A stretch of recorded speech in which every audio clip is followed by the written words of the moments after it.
Kumustahin natin ang konstruksyon ng Metro Manila Subway sa bahagi ng Quezon City. Detalye tayo sa ulat on the spot ni Maki Pulido. Maki! Alam mo, Rafi, sinimulan na nga ngayong araw, actually kaninang umaga, yung paghuhukay para sa subway mula dito sa North EDSA Station. Nagkaroon ng seremonya para dito kung saan bumabasa magiging concourse ng subway si DOTR Secretary Jaime Bautista para sa turn-on ng tunnel boring machine. So 1.7 kilometers ang huhukayin mula North EDSA Station hanggang Tandang Sora Station. Inaasahang matatapos ito sa loob ng isang taon. Kasabay ng naghuhukay mula Valenzuela Station hanggang Quirino Station.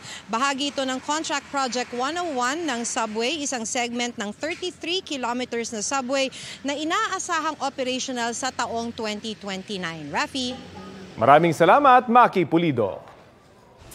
Kapuso, alamin ang maiinit na balita. Bisitahin at mag-subscribe sa GMA Integrated News sa YouTube.